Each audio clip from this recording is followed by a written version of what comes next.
change the world, start with one step, and however small, first step is hardest of all. But once you get to your gate, you'll be walking tall. You said you never did, so you might die trying. You might die trying.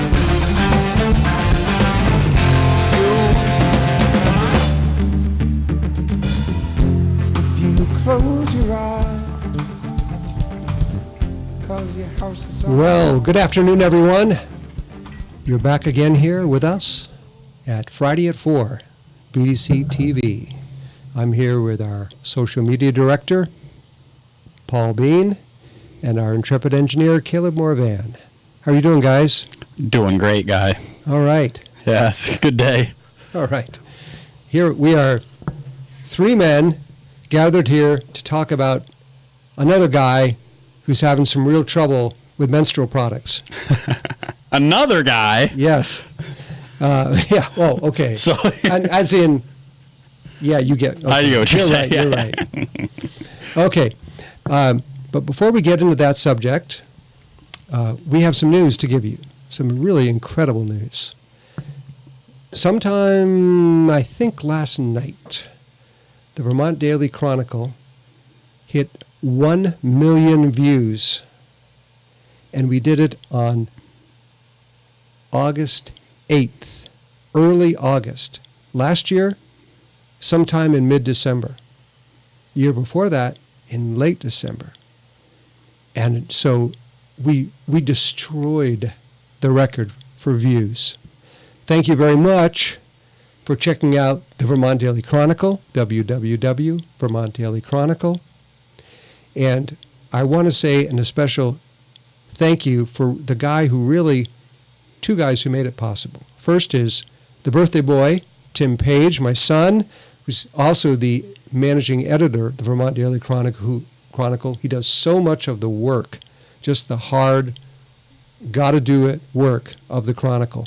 And thank you very much, Tim, for that. And also, the real catalyst was when I had the very good sense and wisdom to hire Paul Bean as the social media director for the Vermont Daily Chronicle, because immediately our views started to shoot up like 50%. Right as soon as you started sharing your stuff, making your videos, doing all the stand-ups and everything that we did at the State House, right. All of that video world stuff that I know nothing about, and online media that I know nothing about, but you do. So thank you so much, Absolutely, Paul. Guy. Absolutely. It's been an honor. It's been a lot of fun. It sure has. And I can't wait to see how much more fun it's going to continue to be. I mean, look at where we are. Look at where we were at the beginning 7-8 months ago now, actually, and what we're doing now. And I can only imagine what it's like for you for the past 8 years. So it's pretty incredible. Big number. It really is great watching the Chronicle grow and our media platforms grow and the people involved grow. We now have not only myself and Tim and you and our reporter Mike Boloski, we have an intern now. Where if you saw today's Chronicle on the Senate races from the campaign funding for all the different Senate races, I called this guy up last night and said, get in the Secretary of State's website, find me that information, load it up into a Google Doc. He says, I'm on it. And being a 20-year-old computer genius, this kid, boom, just like that, he had it. And so I turned on my computer this morning, whoa, there it was. And so I'm really psyched. There's also, when you have a good team of people, it's really something. Makes your job a lot easier, that's for sure. Oh, man, I guess, and a lot more fun. Yeah. And it kind of reminds me of the lady who started BT Digger, was a reporter for the Rutland Herald back in 2010, 2011 or so. And she had been laid off because the Rutland Herald was doing what the newspaper business was doing even then, which is tanking, had to lay good reporters off, strong reporters, of which she was one. And she said, you know what I'm going to do? I'm going to start an online Vermont newspaper. And everyone said, "You seriously? You can't do that. No one does that. It doesn't pay. You can't make it work." Well, she did. She did. And it became BT Digger. Arguably certainly the best staffed and arguably the most influential Vermont news outlet. For now. Yeah. And he says with the confidence of youth. Yeah, but who knows? Well, hey, just to throw it back, I mean, we have so much obviously to talk about today, but even, my first couple of weeks, I made it into VT Digger. Oh, if you don't remember. Let's talk about that. Speaking of hit pieces, yeah. Why don't we just bring that up? Yeah. That was like one of the big moments for me, at least being in the State House. Like, I don't know, people that don't watch, or people that don't pay attention at least closely to what's going on, VT Digger or Montpelier, for that matter, they do a segment called, I'm blanking on it. What is it called?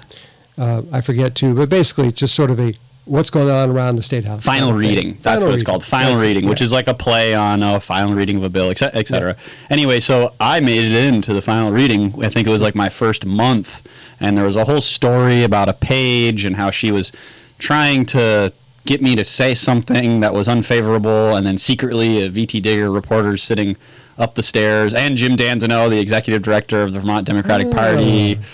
Just, that's kind of how they operate. So maybe there was, arguably, might have been a little bit of collusion on some level anyway between Digger and the Democratic Party here. I don't know, Guy. Maybe. Yes, Yeah. I would say yes. Right. And there's a number of ways that they do that. And I just want to say quickly, Sean Tatro, I see that you're not hearing any sound. I apologize. The other viewers are on Facebook, and I just messed with the settings, so hopefully you got it sorted out. I'm sorry, Sean. Check your icons there to make sure that your sound's on. Yeah. Anyway. Yeah. So basically they sort of called you out as maybe making some unacceptable statements to a page or something like that. Yeah. Or actually, not so much to the page, to the reporter. No, well, to the page. Oh, and then eventually to the reporter. But that was never part of the story, Guy. That was never part of. Oops. Yeah. But I mean, that being said, I think that immediately off the bat, it was very obvious. Okay, you guys are in opposition, and you are going to be in opposition to each other. So let's see how this goes. And so, which brings us to David Zuckerman. Yes, it does. Lieutenant Governor, incumbent Democrat, Lieutenant Governor David Zuckerman, a week before the primary, and he has a contested primary. That's right. He has a Winooski deputy mayor who is gay and black, and all of the Democratic money is going to this guy, not to the incumbent Democrat David Zuckerman. All of his money is coming from progressives. So you have the element of control. Money is control, right? Of course. So and what is this guy's day job, Paul? Well, he's on leave. He's on leave. Apparently. He's on leave from what? But worked for Becca Ballant and her campaign. No, actually, the staff. She worked. Okay. So then it was my friend who works for the campaign, right? Or maybe we. Yeah, no, I think right. That's right. Yeah. So this is someone. His name's Thomas Renner, and he is on leave from being a staff member for Becca Ballant, Congressman Becca Ballant. So there's someone who has. You talk about control. This guy's paycheck comes from our congressman, his day paycheck, and wants to be lieutenant governor. So anyway, what happened was, well, I'll read it. Lieutenant Governor David Zuckerman's offers of menstrual products to lawmakers prompted reprimand from House Speaker. The subtitle, Speaker Joe Krawinski instructed Zuckerman to remove the products from his office in early 2023 and, quote, consider meeting with House members in the company of others. And a couple paragraphs I'll read. The lead paragraph. In early 2023, House Speaker Joe Krawinski, D. Burlington, that would be Democrat Burlington, issued verbal and written warnings to Lieutenant Governor David Zuckerman after state legislators reported feeling uncomfortable when Zuckerman offered them access to a supply of menstrual products located in a drawer in his chief of staff's office. Well, that sounds a little strange, right? And so all the way down in the eighth paragraph, Zuckerman gets to defend himself. Zuckerman, a longtime progressive and Democratic politician, told V.T. Digger in 2 interviews on Monday, they emphasized, hey, we interviewed him twice, that he'd made the offers in an effort to be a, quote, very inclusive, welcoming lieutenant governor. Hey, I'm just trying to be woke here. Yeah. Come on. Cut me some slack. Yeah. With his chief of staff's office located across the hall from the women's restroom on the first floor of the State House, good point, he said that, quote, a number of folks found it very helpful to come into the office to get those products when they need it. And you have to remember that the legislature is an extremely menstrual product place. They passed a law last year that took 3 separate roll calls on toxic substances in menstrual products. They introduced another bill that requiring access to menstrual products in schools. That bill didn't end up passing, but the point is, there is a focus in this building on menstrual products. So I think what the lieutenant governor was saying is, hey, I was just trying to get with the program. And here is a guy who has carried water for every progressive, liberal, social, you name it, abortion, trans, climate change, GMOs, you name it.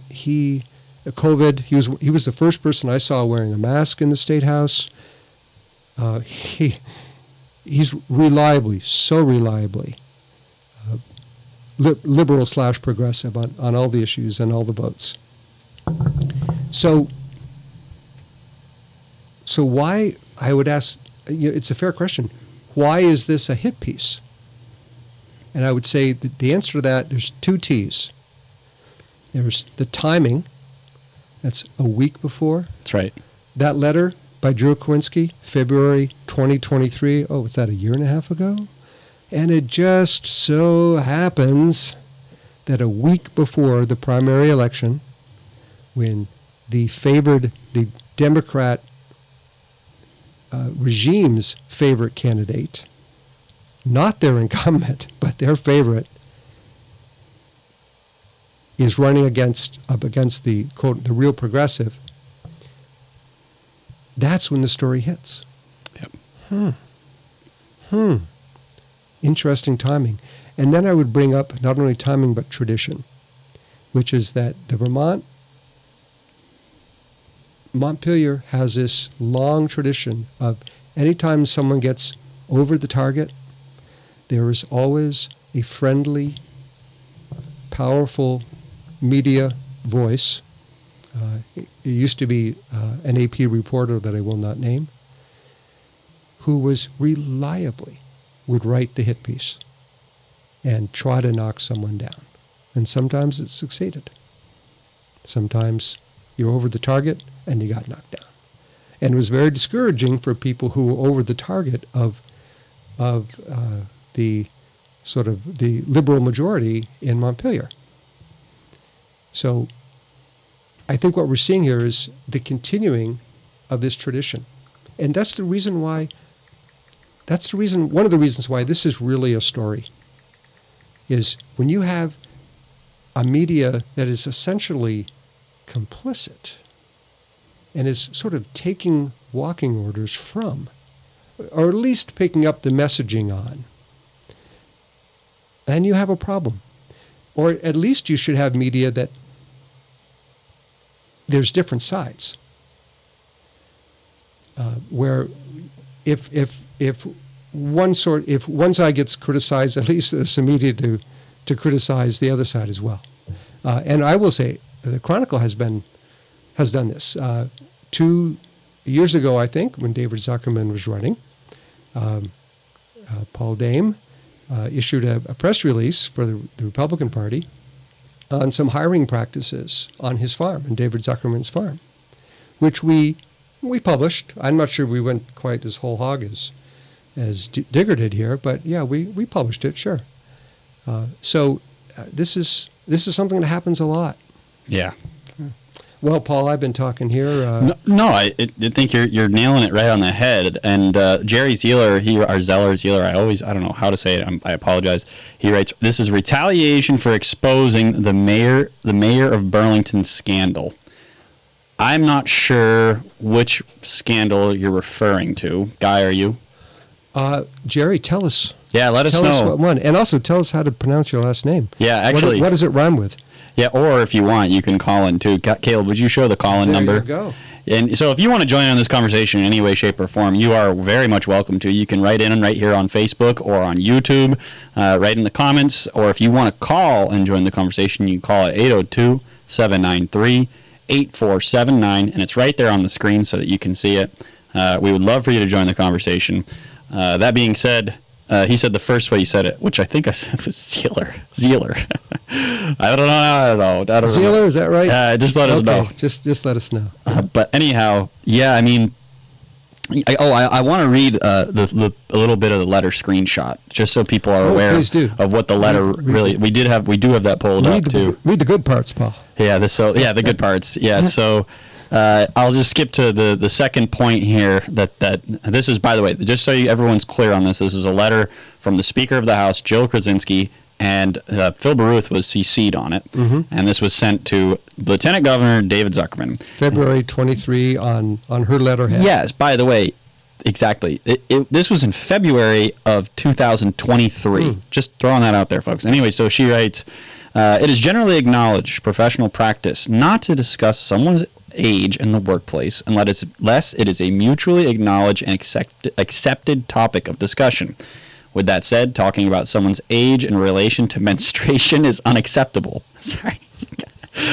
And also, she wrote too as a follow-up, a way to handle it as a suggestion. She writes, "Remove the feminine hygiene products from your office and have Janet Miller place them in the appropriate bathrooms."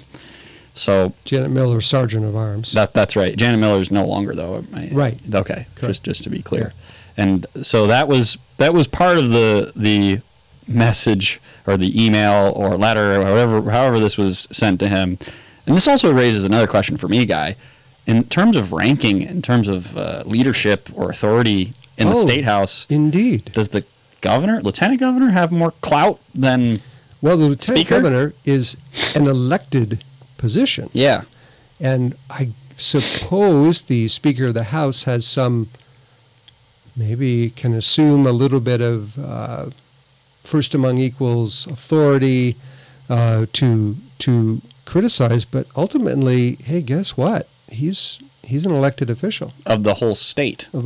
Not just a district. I actually don't know the district that she's from Burlington, and she's been elected by the members of the House to be the leader of the House. So there's some authority she has from the large body itself. There's another sentence here in this letter where she says, "Offering feminine hygiene products in an office and seeking out women to let them know about the availability is not acceptable. While you may have good intentions, it has left women feeling very uncomfortable and unsure why they were chosen or why it became a topic of conversation with you." And then, for me, if I were in this position, would be, I think, one of the most painful. She says, "I appreciate that you will," to Zuckerman, "read and watch the sexual harassment prevention policy and training."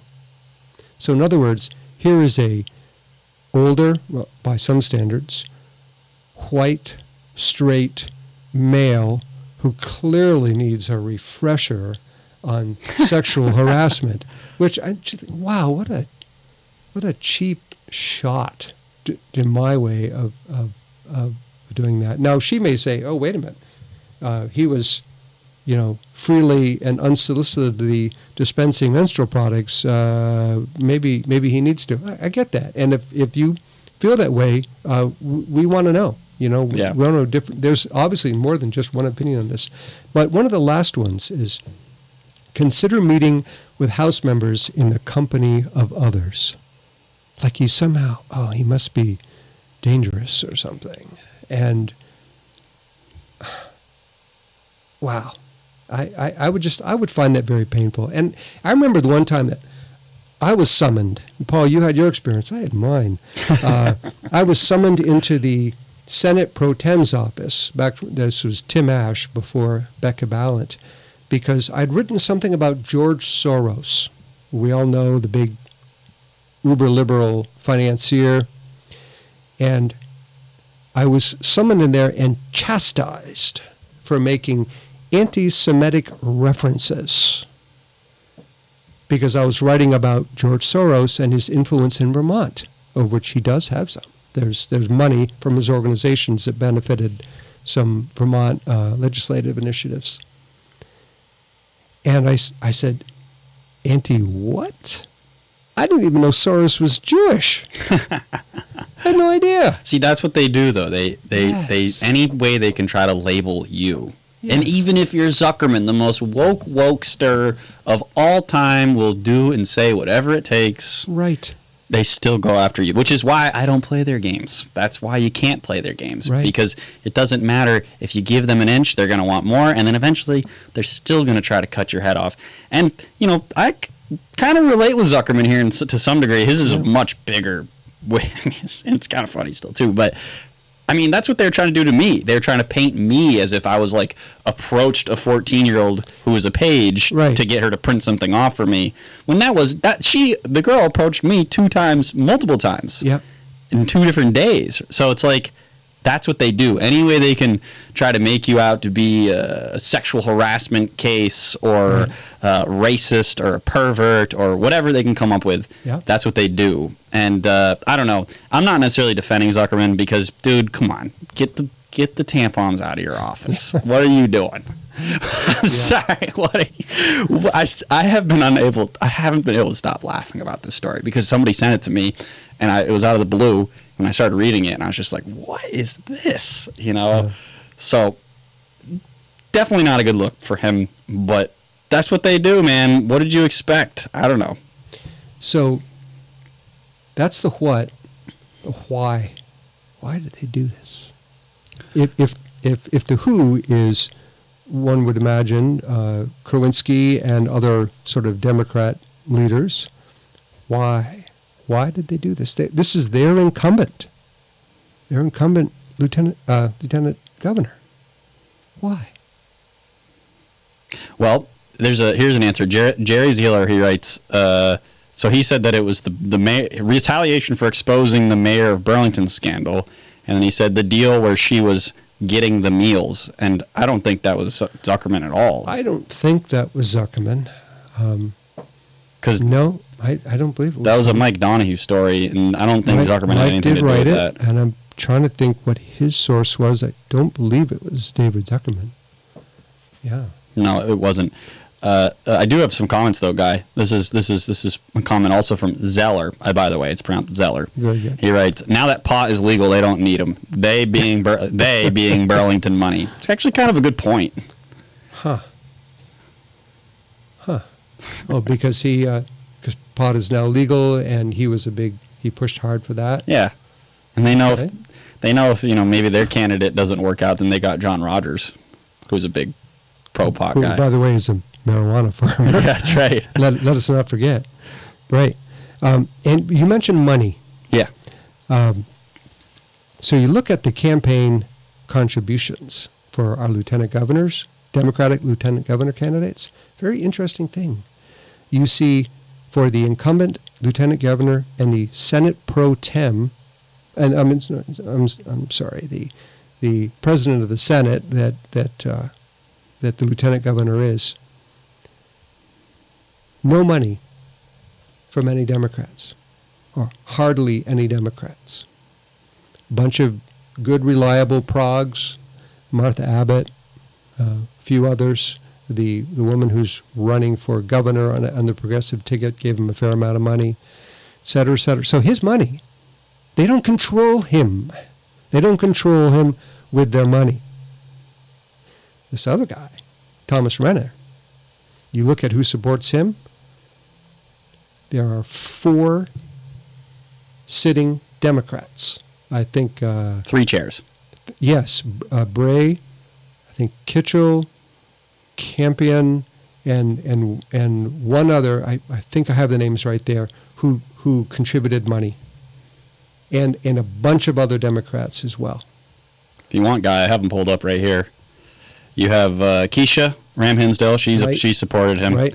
You have Kitty Toll, who is supporting him, who also ran against David for lieutenant governor in 2022. Yep. You have Brian Campion, state senator, who's stepping down, who's supporting her. And every Democrat on the Burlington City Council has endorsed Thomas Renner. Joan Shannon, who ran for mayor. That's pretty much, I mean, there's a couple other names there, but every single Democrat. Right. So what does that tell you, Guy? Tells me that money is control in politics. Yep. David Zuckerman's money doesn't come from them, whereas Thomas Renner's does. And you look at why. I almost hate to bring up Trump in this, but one of the reasons he's so influential and sort of does this to the establishment is he doesn't need their money. Yeah. He doesn't have to go around hat in hand and say, please, can you help me be president, to the big power brokers in D.C. Love or hate him, it's just a fact. Between all of his MAGA supporters and his own money, he doesn't need Big Pharma's money, and he doesn't really take it. He certainly doesn't court it. So this is the situation the Democrats in. We have a Democrat incumbent lieutenant governor who doesn't need us. And why is that important? Who cares about lieutenant governor anyway? Yeah. Well, you tell me, what does the lieutenant governor do? Well, the lieutenant governor is the tie-breaking vote in the Senate. So if there's a tie in the Senate, lieutenant governor settles that. The lieutenant governor also serves on the committee on committees. So they appoint people to certain positions within committees, right? And do they choose chairs too? They choose the chairs. That's right. So they choose. See, this is the inside baseball to politics that I'm still learning, but most people have no clue about, and it's very powerful stuff when it comes down to it. And that's kind of the information that they don't really want us normal people knowing about and understanding. Because if you look into the levels of the story, there's so many reasons why they're doing what they're doing. And it's just, a guy and I were sitting here talking about this before we started the show, and I'm just like, can you imagine how exhausting it's got to be to do this all the time? They're always thinking about this, we got to get this person in this spot, and if this happens, then this happens, then it's just got to be like. Well, it's their religion, and they love it. That is a very good point. Yeah. So you've got them picking all the chairs. There's 3 people on this committee. Yes. Lieutenant governor's one of them. That right there. Oh, just right there. That makes it so influential. Well, and then the final piece, which I was going to mention, which I didn't mention, was if the governor, for whatever reason, has to step down from office, or God forbid something happens to him, then lieutenant governor takes the role of governor, which is exactly what happened when Governor Dick Snelling had a heart attack. And what year was that? 1990. I want to say 91, but I forget. Early 90s. Okay, and then Howard Dean, of course, steps in, takes the role, and eventually through that tried to springboard a presidential campaign. So that's right, Paul. Pretty. Guy maybe educated me a little bit earlier on some of this stuff. But. Well, I remember that. I remember waking up, and the newspaper says, Dick Snelling dead, Howard Dean governor, and we all went, Howard who? Was this basically a guy who'd managed to get elected lieutenant governor? Was a physician from the north end of Burlington. Who in the world is Howard Dean? Well, as it turned out, Howard Dean was, a pretty competent, successful governor, and who came within of being president of the United States. Well, yeah. Well, that's if we agree the media didn't. I don't know. I think that the media. That may be an exaggeration, Sure. But the point is, at one point he had an awfully good shot being president. So we do have a few comments, Guy. Yeah. And I want to make sure that we touch on these because I think everybody's making some very, very important points. Michael Kaczynski writes, a good rule of thumb is to remember that the media only attacks a Democrat if it benefits another Democrat. And that is true at a national level, absolutely. And it's just like we saw when they were attacking Joe Biden all of a sudden out of nowhere after the debate. Very, very good point, Mike. And I see some people saying, oh, they like John Rogers better. They want John Rogers to be the lieutenant governor instead of Zuckerman, which maybe I'm not going to totally rule that out. However, I would check out his interview I did with him yesterday. And the history that I know about Rogers being a Democrat in the State House is he's always been a problem for the Democratic Party. They've never liked him. And the stuff that he says going after, quite specifically, the people financing the Democratic Party, if he were backed up secretly by them, he wouldn't be naming the names that he's naming. For example, Blitzersdorf and a few of the other organizations that they fund and with the candidates that they back. I'd be very careful about saying that John Rogers is, and I'm the most conspiratorially minded person probably, maybe not ever, but one of them. I don't think that's who you got here, guys. And Tom Koch writes, I can't imagine doing what Zuckerman did. The question is why David did this. There's no excuse for it. It's just plain wrong, writes Tom Koch. Tom, I want to respond to you and say I wouldn't focus too much on that being the fact that it's wrong, because the truth is these Democrats, they don't care. They don't think it's wrong. They probably asked him to do this at some point. Who knows, right? And now, and that's what they would want, right? So I wouldn't focus too much on that being plain. Obviously, it's plain wrong and it's bizarre. In our world, that's kind of a weird thing to do, right? But in their world, which is obviously an alternate universe, that's what's expected. Right. There's supposed to be menstrual products in the men's room. You know, like Yeah. I wouldn't say that's too much of a stretch. Right. Another sort of an even maybe deep. You made the point that they were saying they only attack Democrats if other Democrats benefit. Yes. Well, let's look at who is again the money. Follow the money. Who is donating the money to Thomas Renner? It is those Democrats. Yeah. But who else is it, Paul? I'm sorry. Can you say it again, Guy? Who else is donating money to Thomas Renner besides the Democrats? Oh, some of the Republican supporters. They are, but indeed. I don't know those names. You mentioned them. Well, some of them were in our coverage this week, and Alex Farrell, that's right, who is before he was the Phil Scott's housing commissioner, ran off and also was just a major businessman from a big Burlington business family. Neil Lunderville, head of, I believe he's still the head of Vermont Gas, and former cabinet member for James Douglas, Governor James Douglas, clearly Republican pedigree. Jim Douglas, right? Just so anybody's not confused by that. Douglas, I was confused by it when I read it. I knew there was only one, but I was confused. So, just saying. And members of the Tarrant family, Rich Tarrant ran as a Republican against Bernie Sanders for senator several years ago. So you have Republicans supporting Thomas Renner, and one would think that's basically, we got to get rid of Zuckerman. I see what they're doing. It's so obvious to me. But you've used the U word. The uniparty. Yeah. It's because so just to give you guys a little background story, I ran for office in 2022, and I was invited to an event for Kitty Toll at Dick Mazza's place up in Colchester. A Democrat. Kitty Toll, Democrat. Dick Mazza, a Democrat. But Blue Dog Democrats. Not woke. I mean, kind of, but not. They're old school, more so.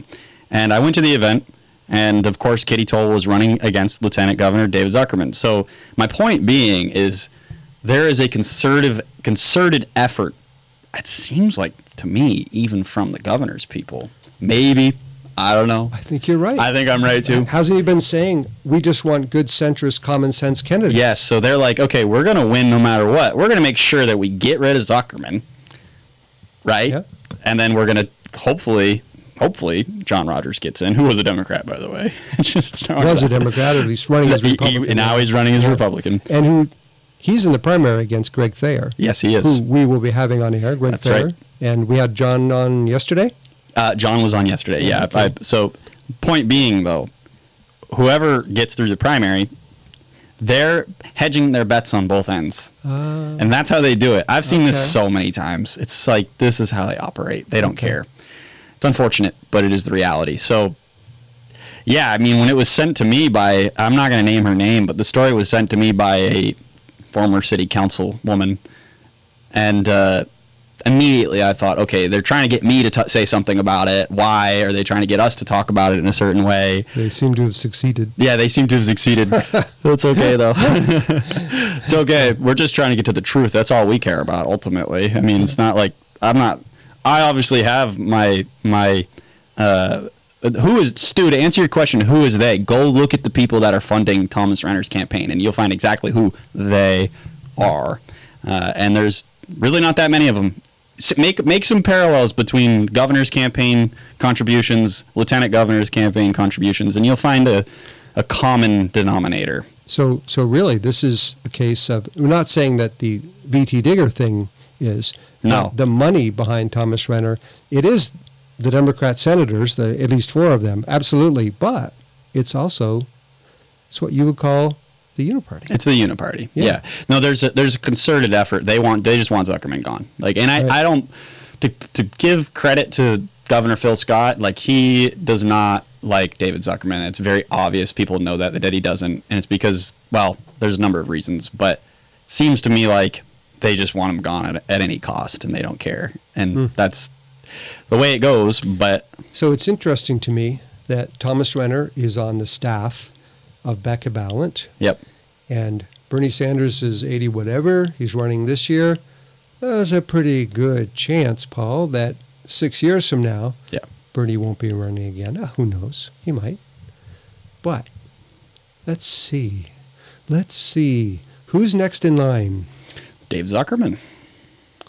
David Zuckerman's no, next excuse in me. line? Well, no, I'm not disagreeing with you. Becca Ballant, but according Dave, to one school of thought, yeah, but Dave Zuckerman, from what I remember and what I know is, I mean, Bernie and him have campaigned together. Bernie has promoted Dave as somebody that he really likes. Do we have that picture of Dave Zuckerman speaking at a podium? I don't have, but we do have a picture of Dave. But I think he's at his own event. Okay. Yeah, but we had a great event. shot of I think it was 2020 of Dave Zuckerman standing at a podium speaking, and it's a Bernie for president one. So if you think about it, Dave Zuckerman is more from the Bernie Sanders school than the Becca Ballant school. Yeah, absolutely. He's certainly by his identity he is, and also he's more of an kind of the old school guy. He's not huge into the identity politics. Bernie is, Bernie isn't. Bernie is, relatively speaking, he's more of a class struggle guy. But Zuckerman is not. Right. He's more of a class struggle guy. Well, at least. He's more a Bernie guy than a Becca guy. Yes. Yeah. Whereas Thomas Renner, by his paycheck and the fact that he has made a big deal about being part of the one of the LGBTQ candidates, and he's also black and has mentioned that it's an important thing. From his website, increasing BIPOC representation in government. So you have the gender and the identity politics there that is important to Thomas Renner as it is important to Becca Ballant. So there's definitely there's a loyalty, and there's a sort of a divide between Zuckerman and Renner on sort of how they roll and who they follow and where their money comes from. So that does all sort of start to add up and make sense. Now, but here's the thing. Here's one of the last questions we asked here was this a fatal mistake on the Democrats' part? So let us say they succeed. Let's say Thomas Renner gets elected. Who do you think his likely challenger is going to be in the general election? As sitting here right now, after I talked with John yesterday, by the way, so thankful to be able to sit face to face to a candidate like that and hear his piece. I think John, but who knows? Maybe after I talk to Greg, I'll feel differently. But I think it's going to be John, who I would argue with his experience as a legislator for 16 years as a Democrat, now flipping into the Republican Party, I think he has the experience, maybe a little bit more name recognition. Zuckerman has widespread name recognition. So this Thomas Renner character, who I didn't really know anything about, I knew a little bit about him, and some of the Democratic, I would say, doppelgangers of me out there have told me, oh no, this guy, he's going to win. And I said, really? I don't know. They obviously knew something I didn't, but they, so, you know, they told me this probably May, this Renner character, he's going to be, and I said, all right, whatever. So I think that Zuckerman has way more name recognition and he could win, but once again, the Uniparty, they don't want Zuckerman. Right. And that's what, in this conversation, realizing, did the Democrats make a fatal mistake? Well, if John Rogers is going to do what he really wants to do, then yes. And if John Rogers could get elected, then yes, I think they've made a mistake based off of what Rogers has been touting. If he's genuine, I believe he is, and I think you do too. And I think a lot of people out there that have been following him for the last 6 months know that his frustration is very real. Yeah. So that is, in my opinion, big mistake on their end, because now once again, seems like the governor and their people would be okay with the Thomas Renner election, right? Him winning, even if he got the lieutenant governors. They'd rather have a Republican, is my guess.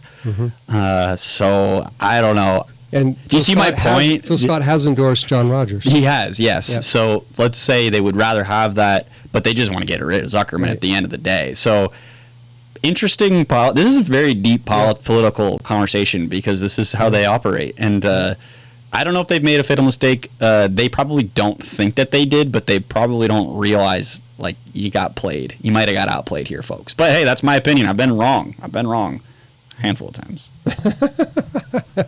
Sorry. Well, then fewer than I have been. But then I've got a few more years. You got a few more years, yeah.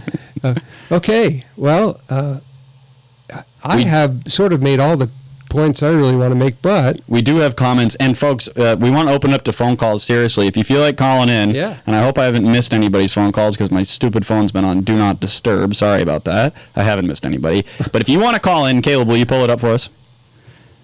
It is 802-793-8479. We'd love to hear your take. We got comments here, too, which I am going to read off. And let's just keep this thing going, guys. This is an interesting conversation, and I want to try to get to everybody here, so just give me a moment. Jeff Vance writes, both parties are trash. Well, not going to say I disagree with you. Judy Taranovich, did I say that right, guy? Taranovich. Taranovich. Oh, yeah. Sorry. Good evening, gentlemen. Vermont Fuel Dealers president. That's right. Yes. That's right. Glad to be able to join tonight. Thank you for being here with us. Jerry Zeller writes, no, it's a planned game of chess. And that's kind of what I'm getting at. It is just a giant chessboard to a lot of these folks, especially the guys with the real money. Michael Kaczynski writes, ever wonder why rich people are the most hysterical on the subject of race? Ever notice that the highest paid people on television who want to convince everyone else racism is the biggest problem? I haven't noticed that, Michael. Thank you for pointing that out. Let's see here. Stu Lindbergh writes, I find it interesting that old-fashioned social norms regarding biological men interfering with the most private biological functions of real women. How old-fashioned and Victorian. Interfering with the personal biological processes of real men still exist in the State House. You know something? That's kind of the intersectionality of this whole ridiculous story. Is like, she says, remove the menstrual products to the appropriate bathroom. What does that even mean, Jill? You mean the female bathroom? What's a female? I mean, come on now. I think I kind of feel for Zuckerman here a little bit, just a little bit. Like, he's trying to play their game, and you can't win. And if he even came out and said that what I just said, which would make a lot of sense to people, by the way, he can't do that. So I don't know. It's just amazing. It's the way that they've done this. It just blows me away. Stu Lindbergh also has, I'm beginning to think everyone up there is weird. You mean like J.D. Vance? He's kind of weird, huh? I'm beginning to think they're more than weird. I could save you some choice words, but guy says no profanity on the show. So yes, he does. No, I actually don't swear, so I try not to anyway. Does he ever swear, Caleb? Not often. Okay, not often. Well, there's a good political answer for you. I've been getting better. Yes, you have. Yes, you have. I've been getting better. Michael Kaczynski writes, every minute you are not thinking about race is a minute you are not thinking about class, which is the real divide in this country. And I would say that there's probably some parallels to divides within race and class. I don't know if you disagree with me there, Guy, but I get what your point is. What are we talking about with class, though? That's what I want to know. I think there is a huge class divide, gigantic. I think that's the big divide, ultimately, yeah. I think that there's some point to be made, though, that there's a divide in some ways, in some places, because of race. Oh, absolutely. You know, that has to do with it, too. Yeah. Latina Libertarian, love the name, she writes, has anyone asked Zuckerman about his meeting with CCP officials? I don't know, Guy. Have you asked him that? I think he went over with CCP. Oh, yes. We've done a story on that. Along with Phil Scott. It was a secret meeting that came only in light because of an article overseas. It wasn't particularly secret, and we did put it in the Vermont Daily Chronicle and asked the governor about it. And he said, we do meetings like that all the time. It was just a trade thing. He kind of very much downplayed it. Zuckerman's meeting, I think it was with the same people. Was it maybe a little bit more, hey, you're my buddy? I don't know. Could be. You know, that's something that people bring up to me all the time, is that your governor, he's a Chinese communist sympathizer. And I'm like, I'm not seeing that to be the case. Although, yes, they do meet and have conversations about trade, but they do that with people from all over the world, not just China. He also his administration called out a Huawei, which is this sort of Chinese communications thing. They had some software or some equipment that was sort of snuck into Vermont's infrastructure, and they caught that, called that out, and took it out. So it's pretty interesting. Yeah. I'm not so sure. Then they've also been very wary of TikTok. They're not huge fans of TikTok, from what I understand too. Okay. So. Well, folks, I do have some comments from the story that we posted, the article I want to read, and this is also from Tom Koch. Tom writes, well, it's easy to joke about this, but let's not help David worm his way out of this by making light of it. Sorry, Tom. I've made lots of light of this. I can't imagine doing what he did. I've known David for more than 25 years, and I have to say I'm surprised by these disclosures. That said, some people we've known for a long time do creepy things and reveal aspects of their personalities that we might not otherwise suspect. I had never any intention in voting for David in the first place due to our policy differences. But if I had, I would nevertheless consider this behavior disqualifying for public office. That's a very well said, Tom, and we love hearing from you here at the Vermont Daily Chronicle. Tom's a former legislator from Barrytown, so thank you so much for writing in. We have a couple more comments I think we should get to, and sure. This is from Rich LaChapelle. Bonjour.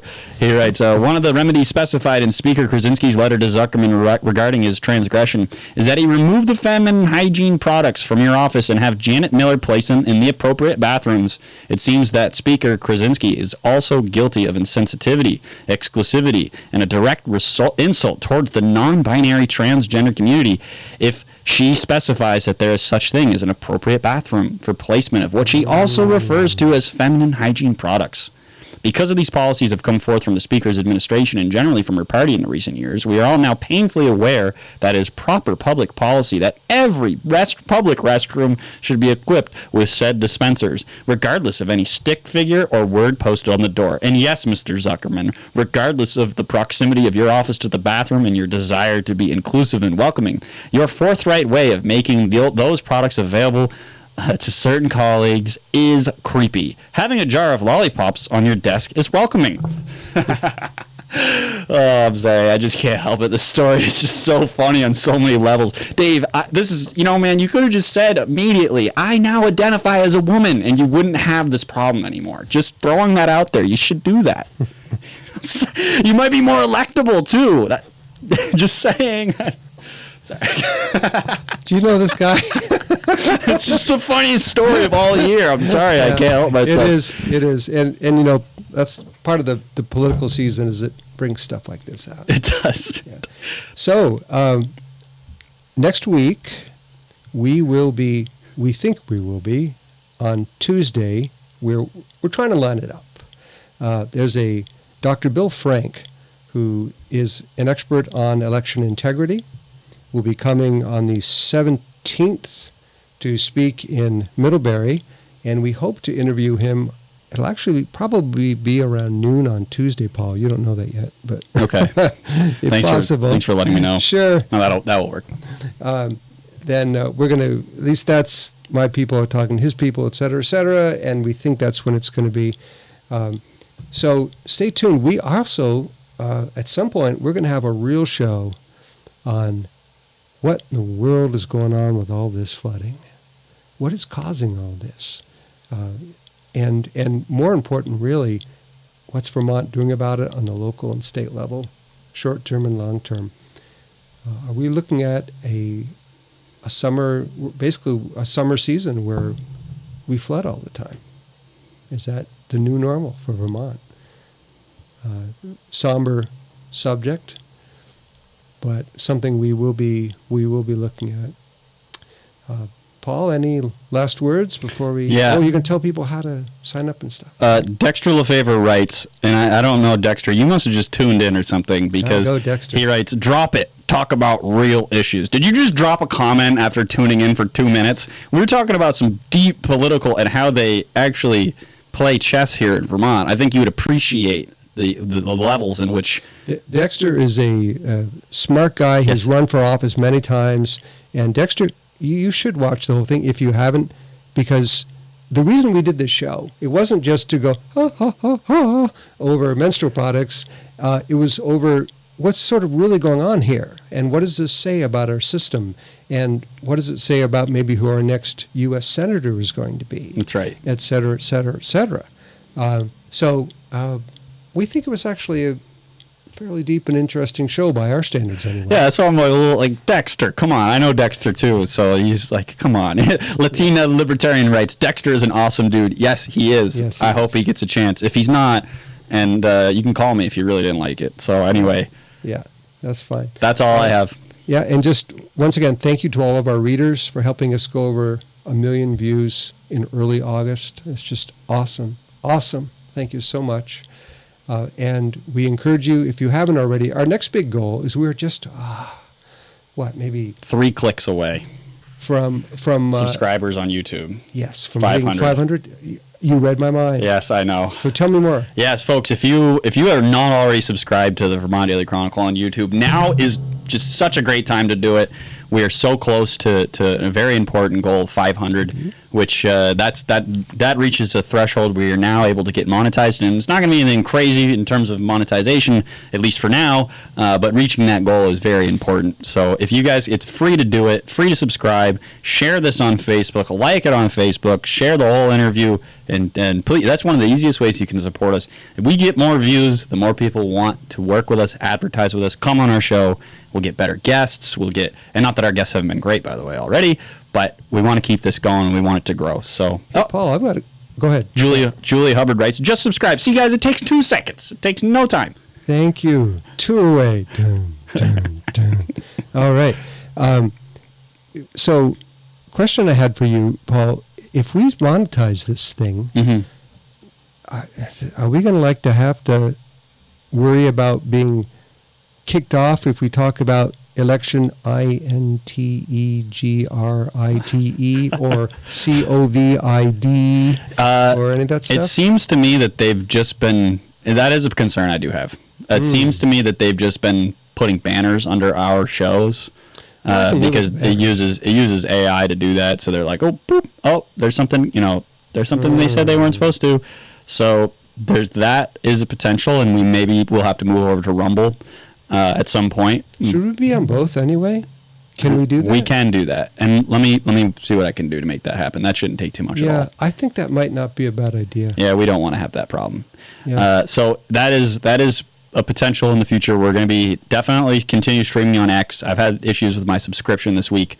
Long story short, I changed my profile picture, then I lost my debit card, had to cancel it. It's a whole thing. It's ridiculous. So now we can't stream on X right now. So, and of course, the one time I can't stream on X, I have Mark Costner and a handful of other Vermonters writing me, "Hey, you guys really need to be on X." It drove me crazy. So anyway, that was one thing. So we want to get on the platforms that we're not concerned about being censored on. So I will say, though, if you can support us in any way right now, subscribing to us on YouTube is one of the easiest, most important things that you can do. So and of course, being a sustaining subscriber for Vermont Daily Chronicle, $9 a month. And this is the future of the Vermont Daily Chronicle. Seriously, people saying it's worth $9 a month, and there's a little click underneath our flag. It says contribute to Vermont Daily Chronicle. It takes about 30 seconds. You're there. It's done. And if enough people do that, it's the future of the Chronicle. So please, if you haven't, please do that. Paul, that's really all I've got for today. I've got nothing else. I hope everybody enjoyed the show. This was a fun one. It was. It was interesting. So you bet. Thank you. Thank you, everyone, for tuning in. Oh, and my wife's been telling me that we cut off too soon, that we're supposed to, in other words, when I say good night and good sports, the way Tony Adams used to do on WCAX, you are supposed to wait like 5 seconds, because otherwise it comes across as good night and good. See what I mean? Yeah, so does that mean you want me to go out with some intro music or exit music? There's a thought. We could do our own. No, I'm not doing my own, guy. I'm not doing my own. How about this? Sounds like a bus. Okay. This is on your YouTube. I love you forever. You come home. Well, thank you so much, everyone, for tuning in. Whiskey Lullaby. Great song. Little Wayne. Hey, man, you're home. Here we